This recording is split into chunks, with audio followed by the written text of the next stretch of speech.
Hello everybody, welcome back to another episode of Vegan Protein, Muscles by Brussels Radio. My name is Giacomo. And I'm Danny. And this is episode 139.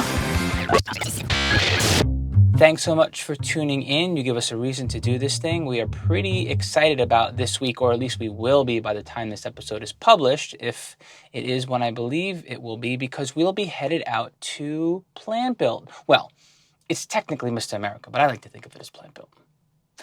But this episode is also coming out on the day of our anniversary. Danny, did you know that? Such a jerk. I was like, what day does this one come out? He was like, October 3rd. And that is Plant Built. I was like, that is actually our anniversary. And he was like, yeah, duh, I knew that. And Plant Built. Such a liar.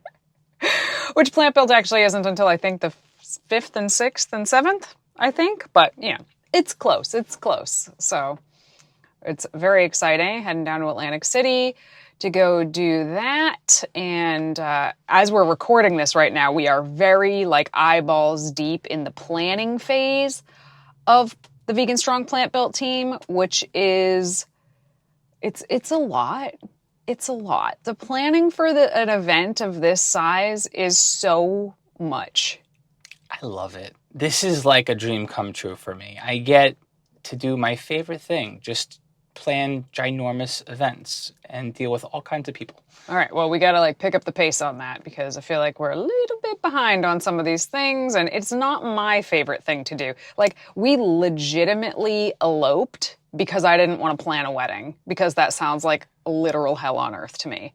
But here we are, not planning a wedding, but instead planning an annual event where 40 athletes fly in from all over the world to compete in various sports on the same weekend with media coverage and many photo shoots and parties, and it's with uniforms, multiple uniforms that they need, and a fundraiser, but I eloped on a tiny farm because I didn't want to plan a wedding, so.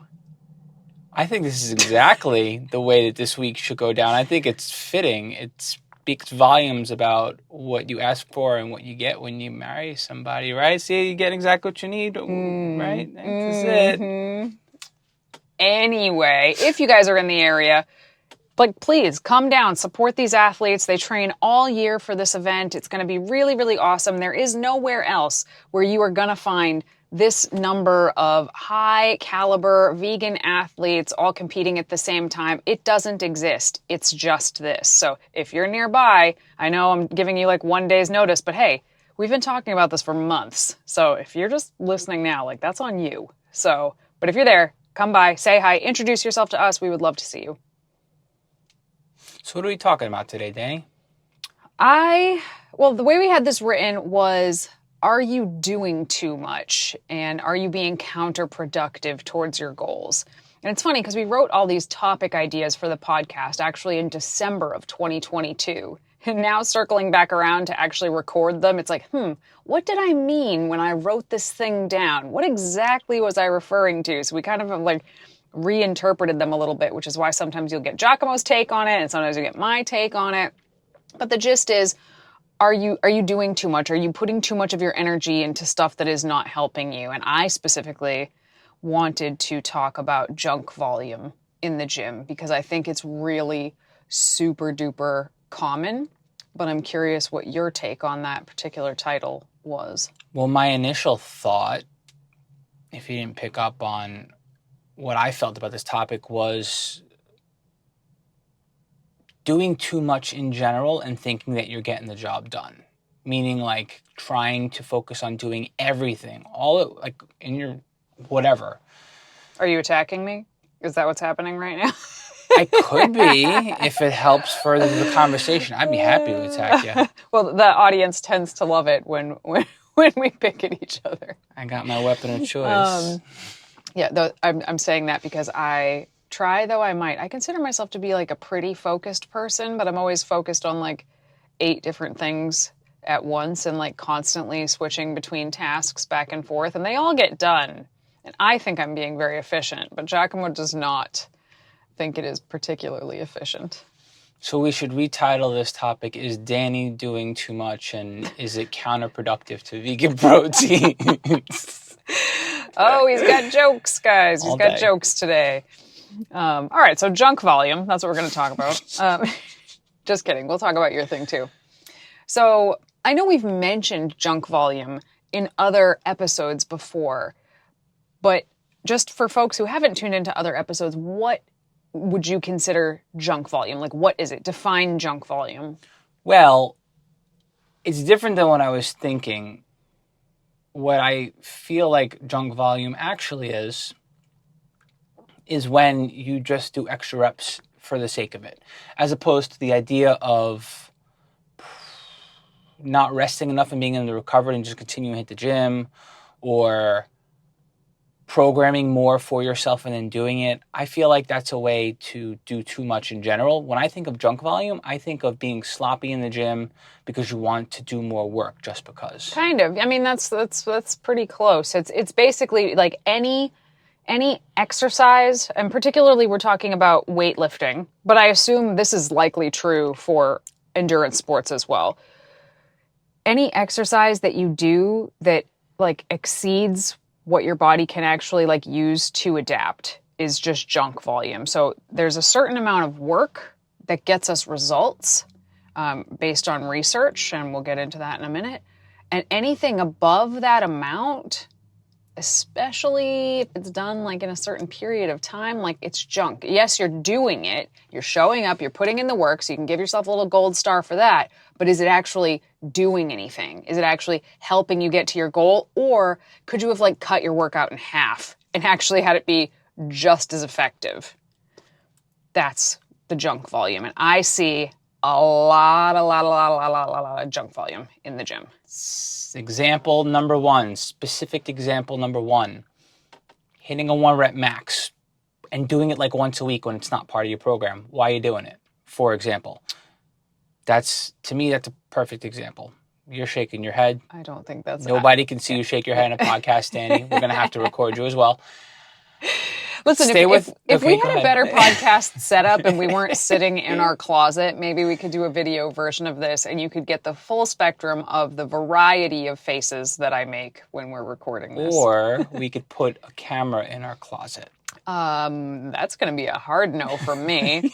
But sometimes we'll get messages after the fact, like from people who know us personally, and they'll be like, "Oh, I was listening to this, and when Giacomo said this thing, I could totally picture your face." Anyway, Here's another specific example. Specific example number 2. How about you have 4 sets across the board program for your exercises, and now you just go in the gym and you randomly decide you're going to do a 5th set across the board. Why'd you do that? that's a better example. I mean, I do not recommend doing 1 rep maxes every week. That's just stupid, but I wouldn't call it junk volume per se. That's just not bright, honestly. But okay, so let's get into some of the research and what the research says. And bearing in mind that research is generally going to be the average of people that have been studied, and it doesn't apply to everybody. Yes, there are outliers. But the research suggests that the optimal amount of sets to do for muscle hypertrophy, for building muscle, is 10 to 12 sets per body part per week. And there's crossover within that. So, for example, in a lat pull down, yes, you're working your back, but you're also working your biceps. So if you did 4 sets of lat pull downs, that would count for your back and your biceps. You just got 4 sets of each of those suckers right there. Okay? So 10 to 20 sets per body part per week is way less than what most people are doing, correct? Would you say that's correct? Less than what most people are doing. Yeah. Oh, yeah. The people who go to the gym, that is, because there's way more people just sitting at home on the couch. But the folks who go to the gym are doing way more than that. I think so. They'll do like 4 sets of flat bench and then 3 sets of decline bench and then go over and do a chest press machine and a pec fly and finish it off with some dips. And it's like, wow, you could have done so much less than that. And it's like, I admire the drive. And if you're just doing it because you love it, that's great. But not only do those whole second half of that workout not do anything for you, I'm getting ahead of myself. Say, Danny, stop, back up. Stop it. Okay. So 10 to 20 sets per week. But more than that, only 6 sets per body part per session is optimal. Everything past that point, roughly, again, there are outliers, doesn't really add anything. 6 sets per body part per session. Now, they have to be good sets, and we're going to talk about that version of junk volume also. But if you're doing 6 good, hard, getting 1 rep away from failure, 1 to 2 reps from failure, that's all you need to stimulate muscle hypertrophy, and then 10 to 20 sets total per week. So, based on the workout that I just described, flat, decline, pec deck, dips, like half of that workout is junk volume. It's not actually helping you. Which is why things like a bro split, where you do like legs one day, chest one day, back one day, delts one day, like in order to hit that 10 to 20 body parts per week, you have to have 10 to 20 sets per workout per body part. And we just said past 6, it's not really helping you. So that's why you should probably split your week up into hitting body parts multiple times per week if you're able to. But bro science dies pretty hard. I can still remember the days that this stuff came out, reading through the magazines and hearing coaches talk about it. And we're so much smarter these days, but unfortunately, there's information overload and just some stuff dies hard and just continues to get recycled and repeated, unfortunately, in the fitness industry. And it leads to people training improperly. Well, I think there's also a lot of really poor programs online. Like if you just go Google a program and Google like, write me a chest workout, like it's going to have way more than what we just said. And I wonder, is that because the person writing it just doesn't know any better? Or is the person writing it assuming that people are not going to push very hard? Which leads me to my next bit about junk volume. And I think this is probably the biggest thing that I see is people just not pushing hard enough during their actual sets to make them optimal. So they're just not lifting heavy enough, period. Like for the rep ranges that they're working for, they're not lifting heavy enough. There's a context here, Danny, in terms of junk volume, though. What do you mean by that? Okay. So there was a study where they asked groups of people I don't remember what the exercise was. Let's just say it was a bench press. I don't remember what it was. They asked a group of people to pick a weight that they would normally do for 10 reps. And the people all picked their weights, and then they had the people perform 1 set. And of those people, only 22% of them actually got 10 to 12 reps. Like it was so hard they couldn't do more than 10 to 12 reps. 22% of people are lifting heavy enough, basically. I forget the exact numbers of the next group. I don't know, maybe 20 to 30% got like 13 to 15 reps. So they could actually do 5 more reps with that weight than they thought that they could do. Mm-hmm. And a full 50% of people got closer to 20 reps. They are leaving almost 10 reps in the tank regularly. So it's junk in the sense that they're doing the reps, but they're not actually getting anything out of it. Because they're not intense enough. The reps are not intense enough in terms of weight. And I know this is like a very macabre saying, but I often tell people, like, I will literally say, like, gun to your head, how many reps can you do with this weight? And that's what I'm thinking when I'm at the gym also, because my brain sometimes is telling me to stop. Like, squatting is a perfect example. I hate squatting, guys. My brain, after like rep 3, my brain's like, you're good. You're good. You got 3. You could put it back. No, really, this is hard. Put it back. You just put the damn barbell back. And then I have to like play games with myself in my head. And I think, gun to my head, how many more reps can I get just like this? And I try to get like 1 to 2 reps away from that number, unless I'm trying to go to failure, which is very rare.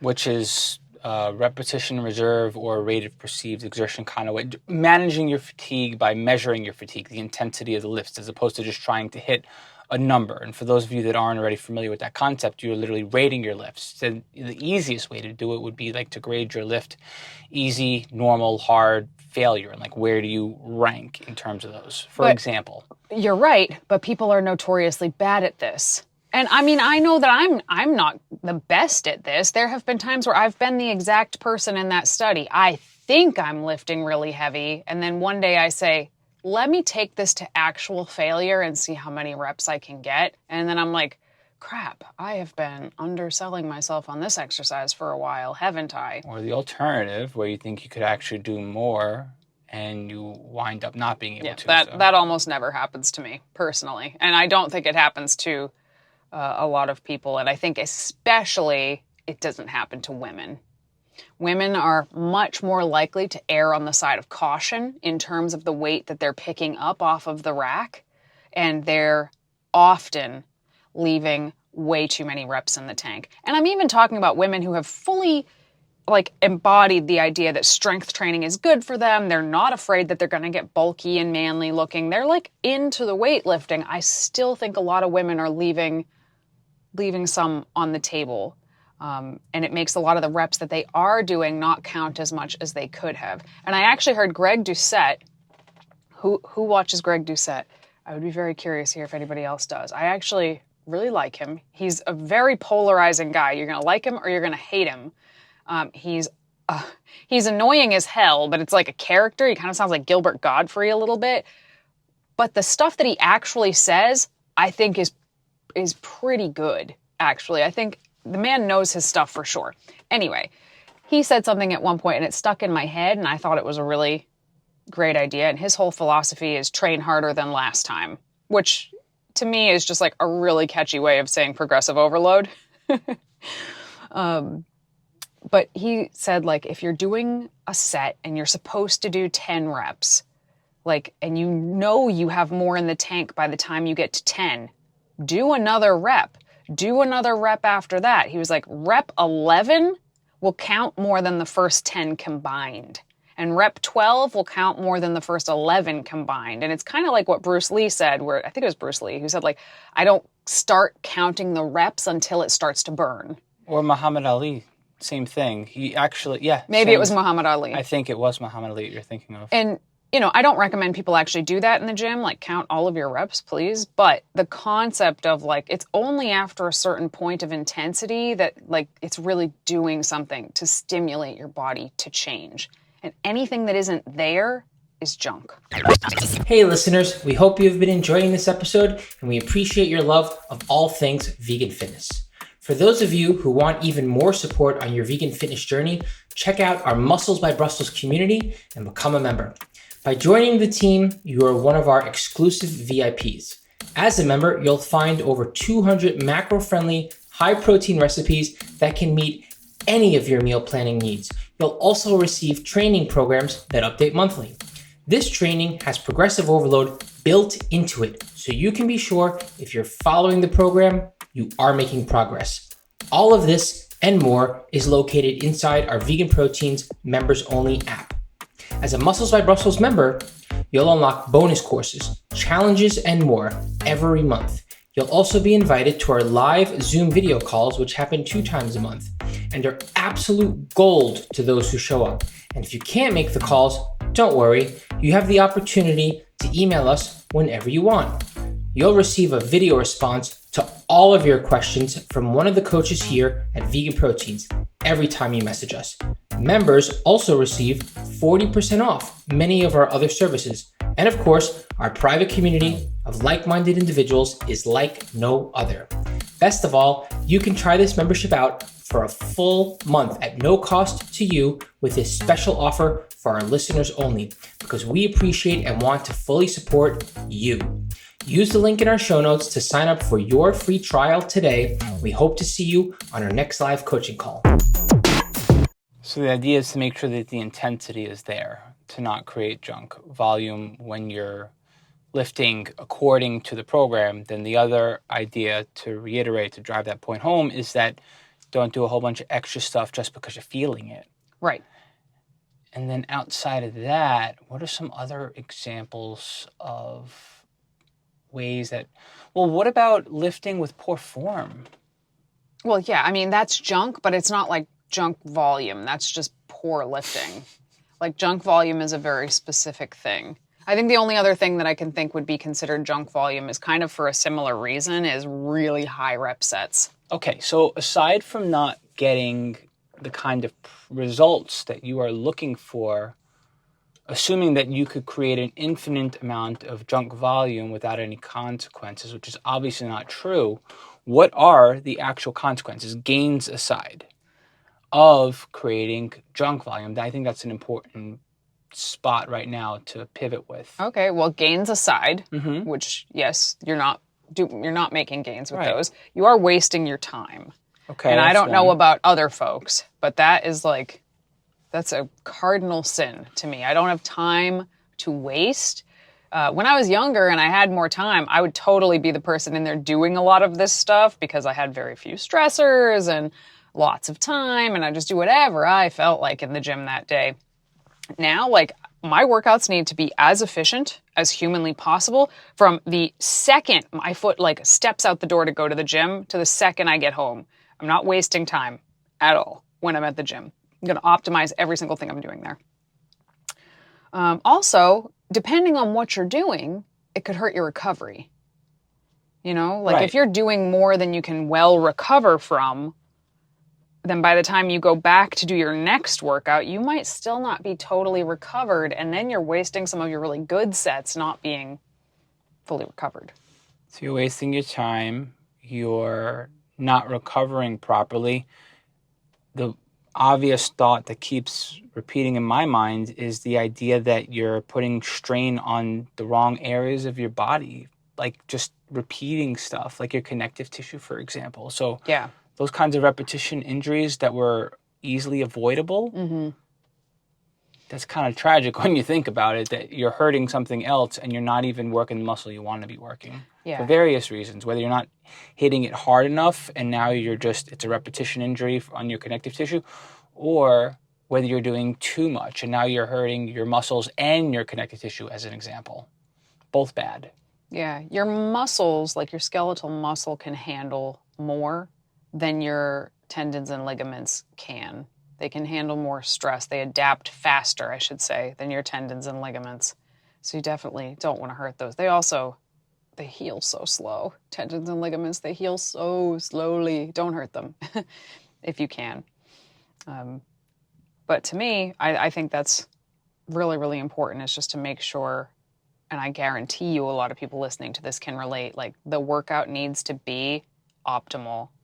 Now, the flip side of this is some people are kind of okay with quote unquote doing some junk volume because they're not lifting for muscle hypertrophy specifically. They're lifting because of like mental health benefits. It de-stresses them. So they're not like super hung up on like needing to lift close to failure and all of your sets being perfectly intense. They're just like there to get moving and pump some blood through their muscles and feel really good.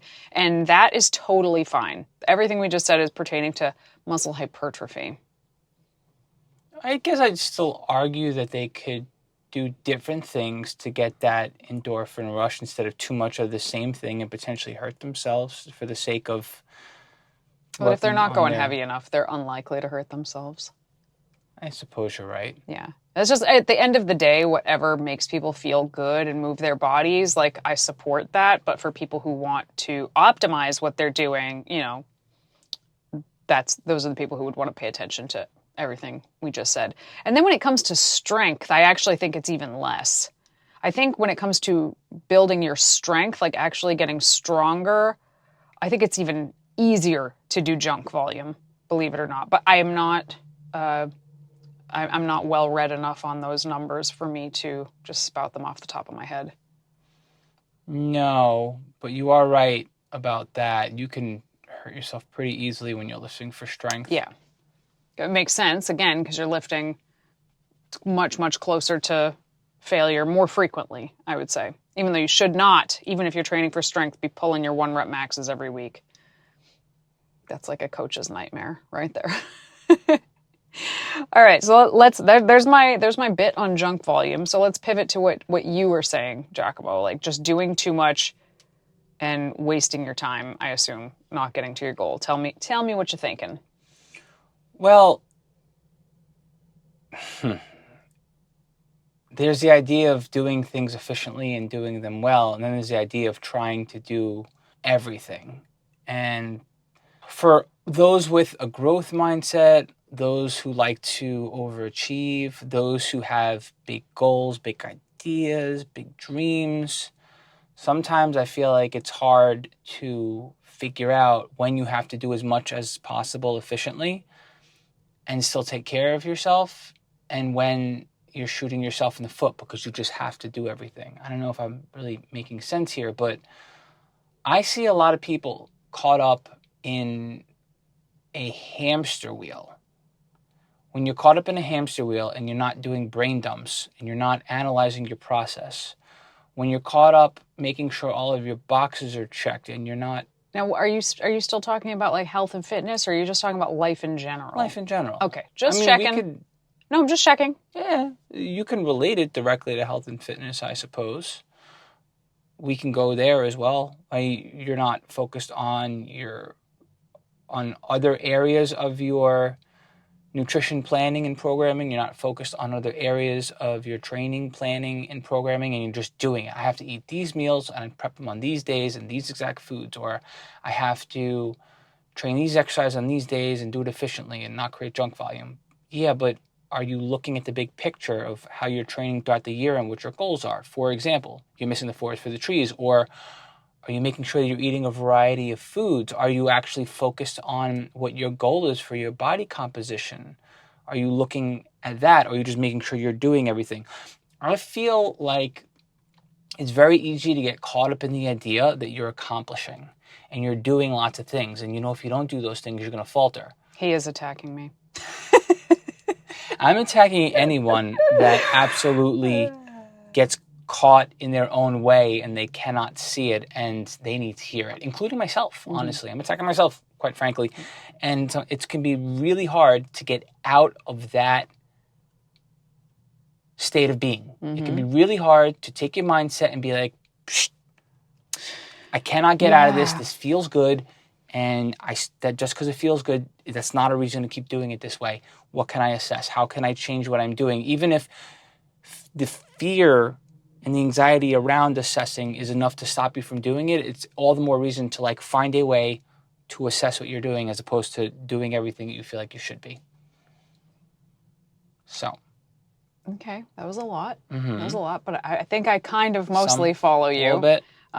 So I'm the type of person to literally add a thing that I already did to my to-do list so that I can cross it off and get the world's tiniest dopamine hit. Because when it comes down to it, in terms of constantly feeling like we're accomplishing when we're not actually moving ourselves forward, I think is what you're talking about. I think sometimes for certain people that can be really motivating, actually, to be giving yourself little gold stars for every little thing that you're doing. Because sometimes the big picture view, I think, is really overwhelming for people, and they have to break it down into little tiny chunks. Now, whether they even need to be doing those little tiny chunks in the first place, I think is a really important thing to analyze, because I have worked with some people who are like, okay, but Danny, if I take all of my goals and I break them down into steps, and I break those steps down into habits, well, now I have 30 habits that I need to do every single day. How the hell am I going to actually have a life when now I'm trying to do these 30 habits every day so I can reach my big picture goals? And I'm like, well, that is actually a wonderful question. And then, hopefully we start to whittle away at some of those goals or habits to see what is truly necessary here and what might be too much. And I think that's also a really good way to analyze if your goals in the time frame you have laid out is actually realistic, is when you break it down into little habits. Is it going to take up your whole day to do this?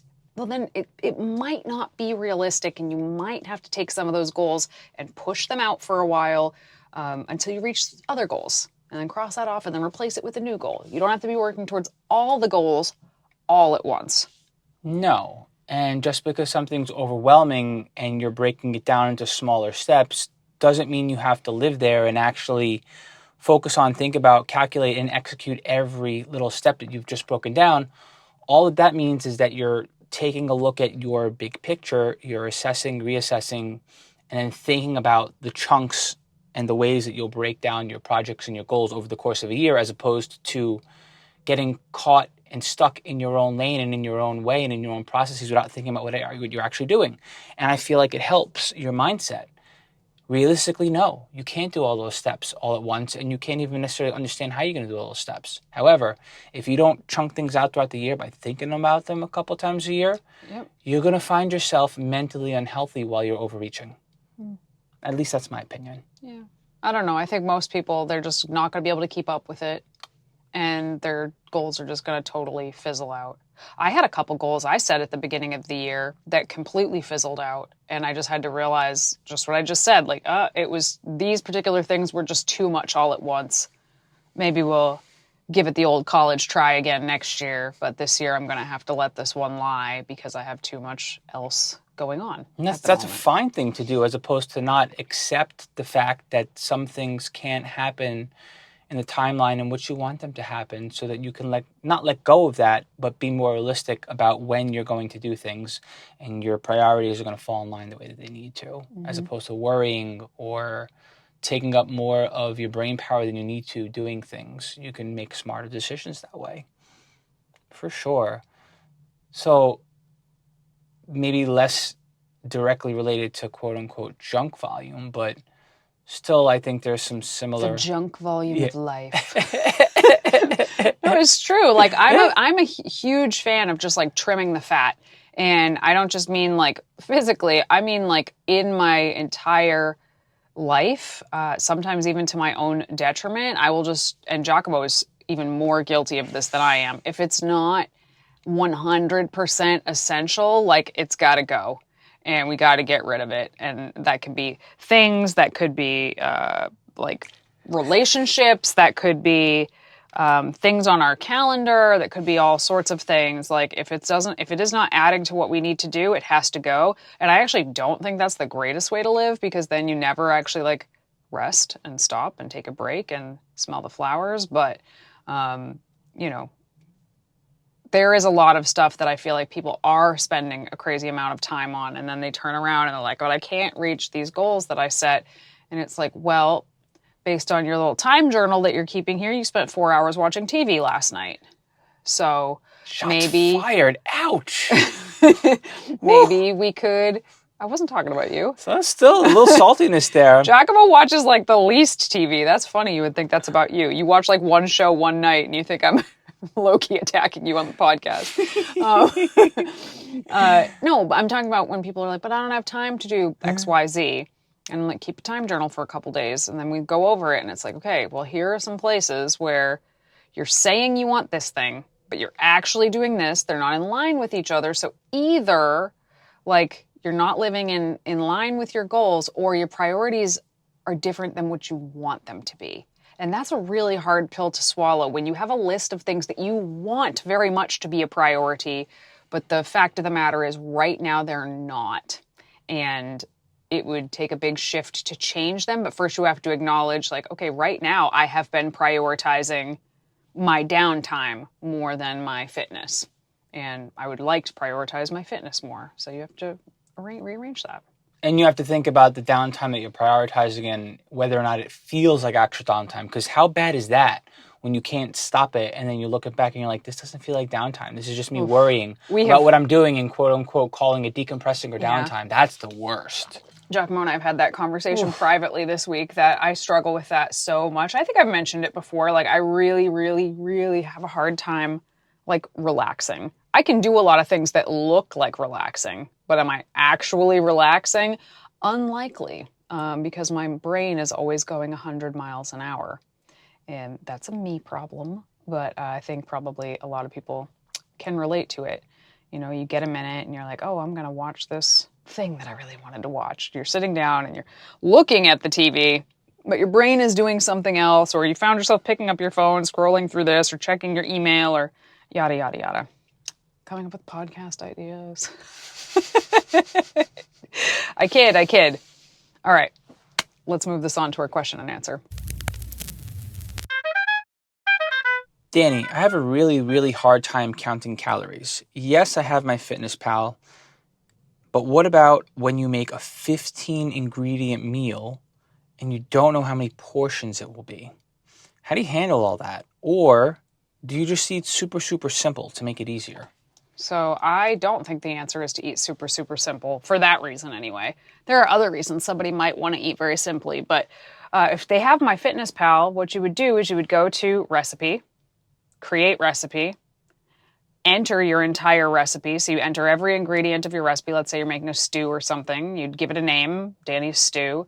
Enter an idea of how many servings were in it, roughly. So this is what I do to start. I'll be like, I think that's like 8 servings. And then the next screen, you enter all your ingredients, and then it will spit out the macronutrients per serving. And if you're like, whoa, that was way less than I expected it to be, let me go back, change the servings to 6. And then voila, then you're like, that's more what I was thinking. And then all you have to do is like split your pot up into roughly 6 servings. Or, I mean, you don't have to get super, super precise. Like, you can eyeball a 1/6 of the pot and move on from there. Of course, if you're meal prepping, it's easier to just split it up into roughly equal servings right into your little containers. But that's what I would do. I have hundreds, maybe even like 1,000 at this point, recipes in MyFitnessPal that I have written. Many of those, which are in Vegan Proteins Muscles by Brussels membership, because that's what I wrote them for in the first place, but that's why. That's like how I learned what the macros were in those recipes in the first place. And then we also made sure those recipes are like easily searchable in MyFitnessPal as well, which is a different thing. But hopefully that's helpful. That's how you would track a recipe. All right, moving on to our next question. What do you guys use as far as deadlifting goes? Straps or hooks? The heavier I go, the harder it is to keep the bar in my hands. Any suggestions? Welcome. Well, the very first thing I want to say is to try, if you want to try the hard route and build up your grip strength, you can do a mixed grip, or if your fingers are long enough, you could try a hook grip if you don't mind busting up your thumbs, which your thumbs will get busted up. Both of those are painful and harder routes and not necessary if you're not powerlifting. However, as a side benefit, your forearms will even out in size, which is kind of cool if you like nerding out over symmetry and your aesthetics all over the place from head to toe. And it's nice to have both your arms just as strong and for your grip strength to get stronger but you can build up your grip strength in other ways, and you can do things in a less painful way and also arguably a more productive way if your goal is more hypertrophy focused, where you can use something like straps. But hooks, I've never found any success with hooks. I've dabbled with them. When I think of hooks, I think of actual metal hooks. Yeah. To me, you're too detached from the bar and they don't feel right. I don't feel like you get a good barbell. Like, the barbell doesn't really feel like an extension of you when you use hooks. At least that's been my experience. So, and then with straight up straps, even if they have the padding on the side, they tend to break really easily, and they're not the most comfortable. They slide up and down your wrist, and they're like really hard to wrap just right. And although they have a true kind of feel to them, I don't know. I don't like them. I think that they can get a little troublesome to use. VersaGrips, to me, are the best because they're comfortable on your wrists. They have a true bar feel. They're super easy to set up. Anything with a vinyl tongue. I've never tried the knockoff, so I can't speak off them. VersaGrip, that was their patent, their tried and true invention as far as I know. And that vinyl tongue that comes out of the wrist thing, the VersaGrips thing, you wrap it around like super fast, you unhook super fast, you got a good feel on the bar, and you can use them for stuff like rows and pulls. And if you really want to work on your grip strength, you can do things like farmer's walks or forearm curls or pinch grip stuff. You can get those, what do you call those things, Danny, like this? I don't know, forearm trainer? Those things. You can work on your grip strength in all other kinds of ways. So that would be my recommendations when it comes to deadlifting. Use those VersaGrips over straps and definitely over hooks. And if your goal is powerlifting, or if you don't mind it being a little more of a harder learning curve, you can also do like a mixed grip and or a hook grip.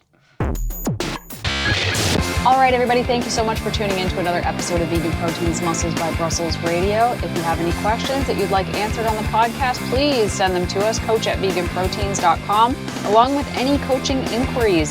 You can also join our Muscles by Brussels membership to get workouts, recipes, our app, live coaching calls, etc. You can find us on Facebook, Instagram, and YouTube, all at Vegan Proteins.